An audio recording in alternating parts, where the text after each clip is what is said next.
ভুষা নাড়ু তৈরি করতে কি কি লাগছে? ভুষা নাড়ু তৈরি করতে আমাদের লাগবে আউশ ধান, আখের গুড়, আর এখানে আমাদের গরম মশলার জন্য আমি গোটা এখানে গরম নিয়েছি, মশলা নিয়েছি। হ্যাঁ আমি দারুচিনি নিয়েছি, এলাচ নিয়েছি, এখানে ঘন দুধ আছে, তেজপাতা নিয়েছি, হ্যাঁ তেজপাতা নিয়েছি, ঘন দুধ, সামান্য লবণ লাগবে, কালো গোলমরিচ গুঁড়া, লং, এলাচ, আর এখানে নিয়েছি শুকনো আদা। বাহ, ইন্টারেস্টিং।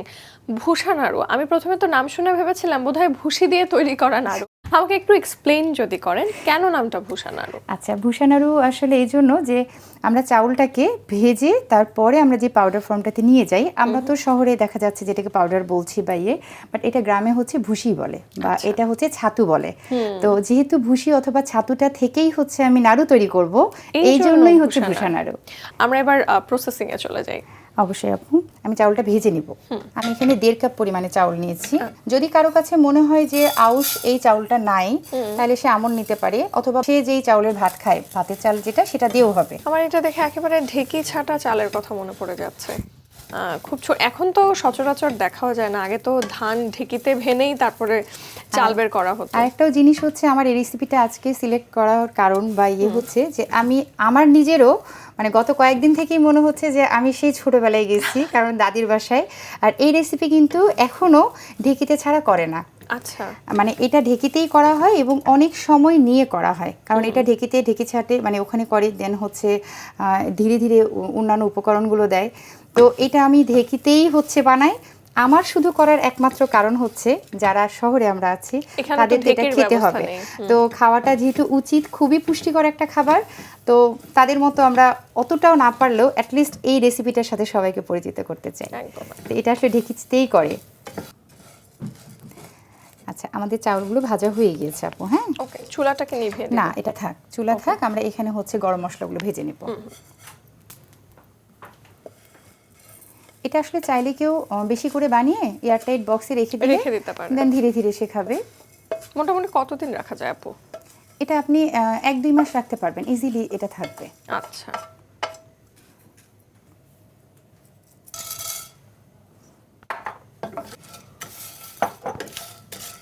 আপুর জন্ম কি রাজশাহীতে? হ্যাঁ, বেড়ে ওঠাও সেখানে? এই তো আমার এটা ভাজা হয়ে গিয়েছে, আমি একটু এখানে নামাই রাখি। হ্যাঁ, এর পরের ধাপ কি? আমাদের এখন এগুলো সবই ভেজে নেওয়া হয়েছে, এখন গ্রাইন্ডারে আমাদের এটা ব্লেন্ড করতে হবে। যেটা ঢেকিতে করে, এটা আমরা হচ্ছে শহরে এটাতে ঠিক করব।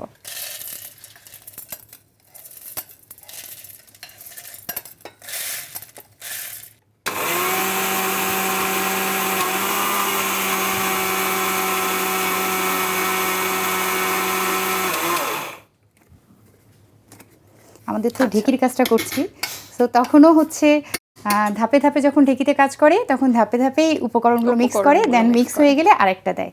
তা আমরা এখন দিয়ে দিচ্ছি কালো গোলমরিচ গুঁড়া। আচ্ছা, কালো গোলমরিচ গুঁড়া এখানে 1 টেবিল চামচ পরিমাণে আছে। দিয়ে দিব 1 টেবিল চামচ শুকনো আদা, আদা কুচি। এখন যদি কারো কাছে আদা কুচি শুকনো থাকে তাহলে তো থাকলো, আর যদি কারো বাসায় না থাকে, তারও এটা যেহেতু খেতেই হবে, তো সেক্ষেত্রে সে আদাটাকে ছিলে নিয়ে জাস্ট লম্বা স্লাইস করে যদি কেটে ফ্রাই প্যানে দিয়ে দেয়, আচ্ছা, তারপরে একেবারে কম হিটে এটা হচ্ছে শুকনো করে ফেলতে পারবে। সুন্দর আইডিয়া। বিকল্প আইডিয়া আসলে সবকিছুরই থাকে। হ্যাঁ, মানে আমি চাচ্ছি যে এটা যেন সবাই টেস্ট করতে পারে।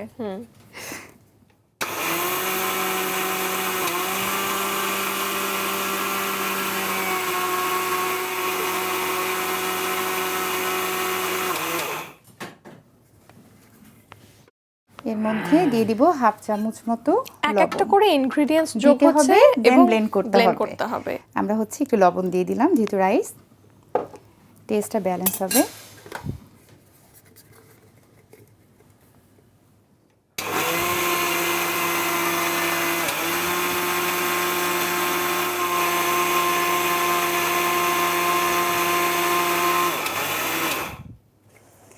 আচ্ছা আপু, এটা আমাদের আপাতত হয়ে গিয়েছে। মশলাগুলো যেহেতু আমাদের সবগুলো গরম মশলা গুঁড়ো হয়ে গেছে, এখন আমরা এটাকে চেলে নিব। এটাই মেইনলি ছাতু অথবা ভুসি, যেটার জন্য নামটা ভুষা নাড়ু। আচ্ছা,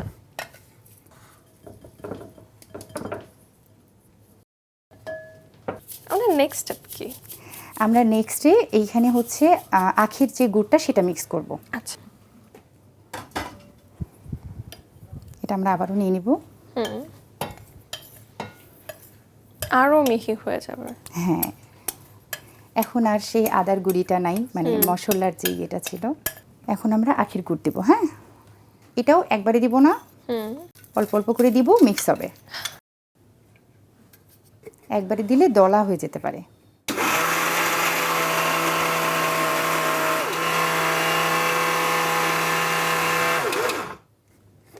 একটু কাছে গিয়ে দেখতে চাই। হ্যাঁ, একটু স্টিকি ভাবে। হ্যাঁ, এটা আসছে। এটা একবারে দিয়ে দিলে জিনিসটা মিক্স হতো না। আমরা এটা এইরকম করে স্পুন দিয়ে আবার নেড়ে দিব, একটু ছাড়িয়ে দিয়ে আবার বাকিটা দিব। আচ্ছা, এইখানে সবার জন্য যেটা বলা, আসলে মিষ্টির যে ব্যাপারটা সেটা ডিপেন্ড করে কে কতটুকু কিভাবে খাবে, কিন্তু বাট এটার যে প্রকৌশলটা সেটা হচ্ছে আমরা চাউল যতটুকু নিয়েছি তার হাফ পরিমাণে গুড় নিব। হ্যাঁ, আমি 1.5 কাপ চাউল নিয়েছিলাম, 1.25 কাপ গুড় নিতে হবে।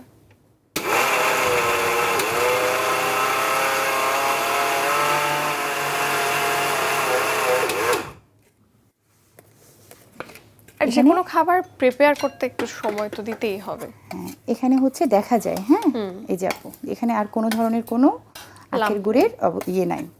আমরা এই পর্যায়ে এইটার কাজ শেষ। আমরা এরপরে কি করব? আমরা এরপরে এইখানে লিকুইড মিল্ক রেখেছি, এটা ঘন অবস্থায়, মানে দেখা যাচ্ছে 1 কেজি নিয়ে এটাকে 1 পোয়া করে ফেলবো। ও এরকম আচ্ছা, ঘন লিকুইড মিল্ক লাগবে। হ্যাঁ, সেটাই আসলে মেইনলি বাইন্ডিং এর কাজটা করবে। আমরা মিশ্রণটা রূপা আপু তৈরি করব, সঠিক আকৃতিটা দিব। ওকে। মনে হচ্ছে যে বাড়িতে না ছাতু মাখা খেতাম কালে এই যে ভদ্রে বললাম গুড় দিয়ে না, কলা দিয়ে। এটা কিন্তু হচ্ছে ছাতুটাই, চালের এই যে ছাতুটাই। ছাতুই হচ্ছে, বললাম না দুইটা সিনোনিম, যে ছাতু ভুসি, ভুসা। এই জন্যই এটা মেইনলি হচ্ছে ছাতু দিয়ে করা হচ্ছে। এখন আমাদের কিন্তু এখানে যেটা গুড় দিয়েছিলাম এটা মেল্ট হয়ে গিয়েছে।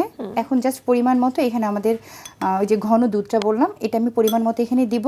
আর যখন একটা স্টিকি অবস্থা হয়ে যাবে দেন আমি নাড়ুটা বানিয়ে ফেলবো। হ্যাঁ, আর আমি এখানে আসার সময় হাত ক্লিন করে আসছি, কারণ এর আগে আমি দেখেছি এটা হ্যান্ড গ্লোভস পরে যদি করা হয় তাহলে গ্লোভসে এটা স্টিকি তো লেগে যায়। হ্যাঁ, এখানে গ্লোভস পরে করার অপশন নাই, এখানে হাত দিয়েই করা লাগবে।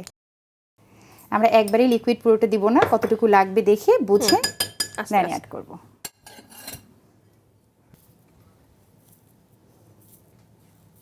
আর সবার উদ্দেশ্যেই এই ছোট করে সাইজ করা, মানে এই শেপটা আমার ভালো লাগে, কারণ যার ভালো লাগবে সে 2টা খাবে। বাট যেহেতু এর ভিতরে জিঞ্জার আছে, গরম মশলা অনেকগুলো আছে, সো অনেকে ঝালের জন্য বা ইয়ের জন্য খেতে চাইবে না, এর জন্য এটা এমন একটা রোল যে এটা হচ্ছে একটা খেলেও হবে। আর দর্শক, এখানে মিষ্টতা যেমন রয়েছে মশলার ঝাল আমি বলবো না, কারণ যেহেতু হচ্ছে ওখানে কালো গোলমরিচের গুঁড়োটা দেওয়া হয়েছে, এটা অনেক বেশি ঝাল হয় না, কিন্তু একটা ঝাঁঝ থাকে। এবং যেই গরম মশলাগুলো, মানে এই প্রত্যেকটা মশলা কিন্তু আমাদের শরীরের জন্য খুবই উপকারী। লবঙ্গ দাঁতের জন্য ভালো, সবগুলো, এলাচ, বে লিফ সবগুলোই আসলে আমাদের জন্য খুবই উপকারী। এই জন্য আমি অডিয়েন্সরাও যারা দেখবে সবাইকে বলবো যে বাসায় অবশ্যই একবার করে হলেও যেন এই রেসিপিটা ট্রাই করে। এই তো আপু, ব্যাস রেডি হয়ে গেল আমার ভুষা নাড়ু আপনার জন্য, যেহেতু আপনার এখন দরকার। Thank you so much, thanks a lot আপু। শুধু আমারই না দর্শক, সিজন চেঞ্জের যে কোনো সময় যে কোনো মানুষই কিন্তু হুট করে অসুস্থ হয়ে যেতে পারেন, ঠান্ডার সর্দি কাশি তো লেগেই থাকে। তার জন্য একটা দারুণ ঘরোয়া সমাধান আমি বলবো ভুষার নাড়ু। এটা কেউ তৈরি করতে একদমই ভুলবেন না, খুবই লিমিটেড আইটেম, খুবই লিমিটেড ইনগ্রিডিয়েন্টস লাগে, যেগুলো আসলে আমাদের হাতের কাছেই পাওয়া যায়।